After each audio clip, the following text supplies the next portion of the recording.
Selamat siang Ibu. Saya mahasiswa TPG Daljak tahun 2022. Saya mau wawancara bagaimana kondisi atau keadaan peserta didik di SMA Negeri 1 Ulumoro'o, terutama dalam reading. Untuk itu Bu, ada beberapa pertanyaan yang ingin saya sampaikan sama Ibu.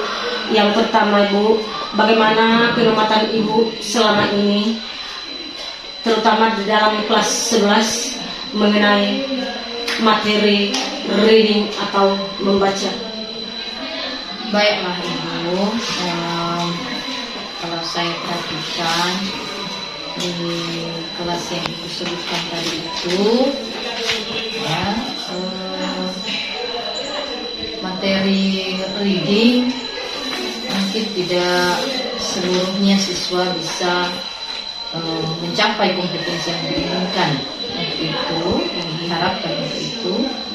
Tapi tidak juga saya katakan bahwa anak-anak atau peserta didik kita belum mencapai sama sekali.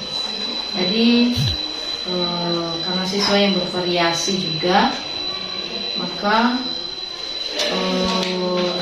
saya amati bahwa para siswa kita ada yang bisa mencapai dan ada yang tidak bisa. Demikian.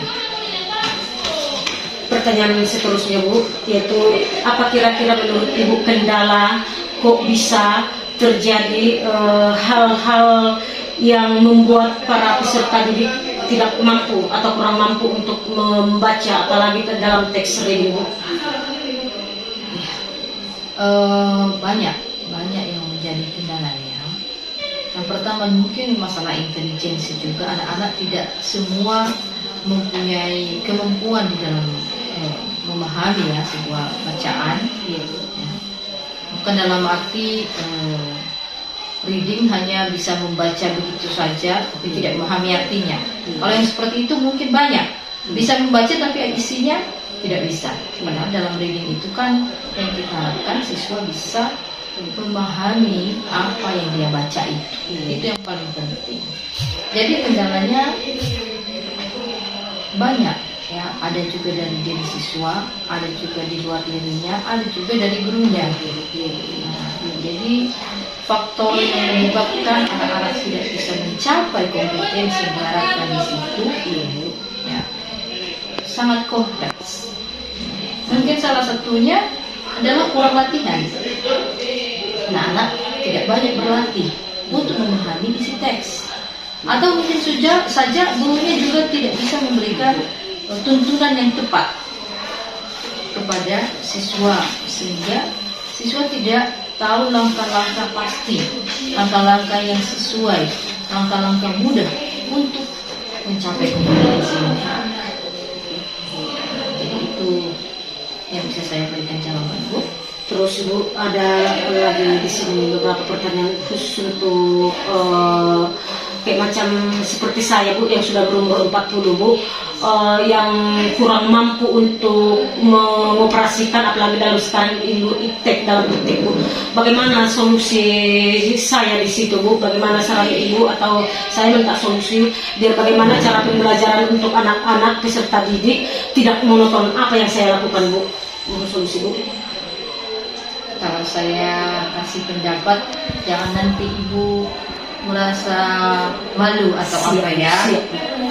Yang penting dulu pada dasarnya guru itu dan setiap kita itu mesti belajar setiap waktu. Apalagi kalau kita mau mengajar, harus punya persiapan. Kalau Ibu sudah tahu apa kelemahan Ibu carilah solusi apa untuk menutupi atau mencapai kelemahan itu, supaya tidak kembali kita ke itu saja, ke kelemahan yang sama. Jadi kalau menurut saya, kenapa Ibu atau apa saran saya kepada Ibu, karena Ibu tidak bisa mengoperasikan alat-alat elektronik, terutama laptop atau komputer, hanya satu saran saya di situ, Ibu belajar mengoperasikannya semampu-mampunya, karena belajar tidak mengenal usia. Long life education, sampai mati baru berhenti kita belajar. Jadi harapan saya Ibu juga nanti kalau sudah seperti ini, ya seorang guru yang sudah lulus PPG itu harus bisa mengoperasikan komputer. Jadi Ibu belajarlah semampunya. Tanya teman-teman rekan kerja. Percaya sama saya, semakin sering Ibu menggunakannya maka semakin baik Ibu memanfaatkan. Jadi merupakan salah satu sarana supaya di dalam proses KBM Ibu bisa lebih baik dalam menyampaikan materi-materi, sehingga anak-anak lebih mudah untuk mencapai kompetensi yang Oke, terima kasih untuk sarannya untuk dari Ibu Kepala Sekolah. Semoga ini bermanfaat untuk pribadi saya, Bu, dan bisa saya laksanakan untuk next time-nya di dalam ruangan atau untuk peserta didik saya. Terima kasih, Bu. Selamat siang. sama-sama. Ya, Ibu, selamat siang.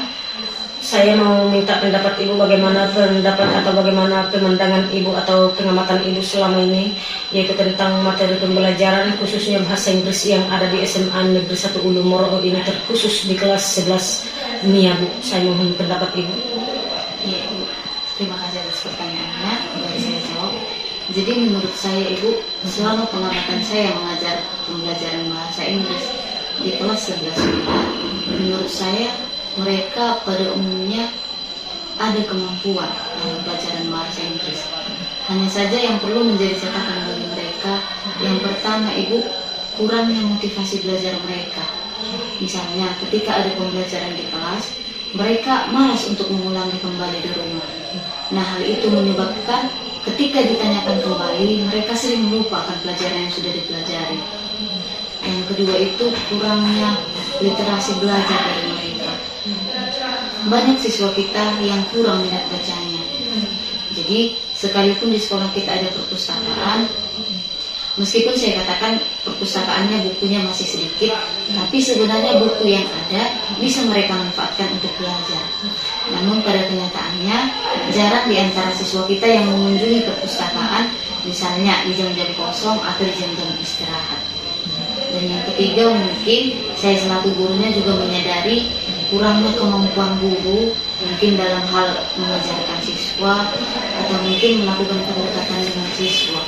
Karena ketika saya mengajar, mereka jarang melakukan pembelajaran dua arah.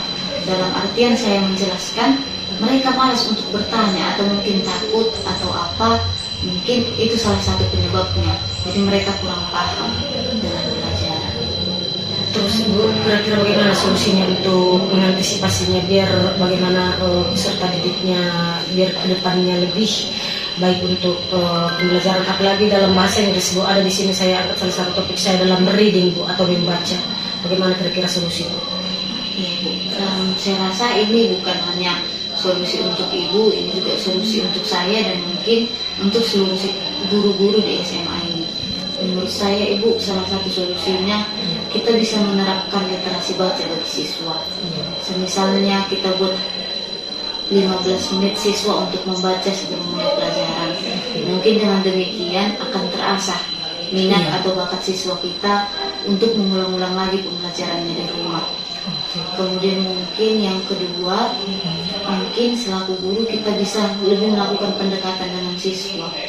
Karena ketika kita dekat dengan siswa, mungkin siswa bisa lebih terbuka mengenai mungkin materi yang kurang dipahaminya, atau mungkin mengenai pertanyaan-pertanyaan yang ingin mereka tanyakan kepada kita. Karena selama ini siswa rasanya sangat takut kepada guru. Mungkin saya katakan segan, bukan segan, tapi ada rasa takut, di mana mereka ketika bertanya takut dimarahi atau takut pertanyaannya salah dan sebagainya. Oke lah, Ibu, makasih ya, Ibu, untuk solusi dan juga saran Ibu. Semoga nanti ke depannya saya sebagai guru yang mengasuh mata pelajaran bahasa Inggris di SMA Moro ini bisa saya jalankan dan bisa menciptakan yaitu suasana pembelajaran yang baik, aman, kondusif, dan juga tercapai. Terima kasih.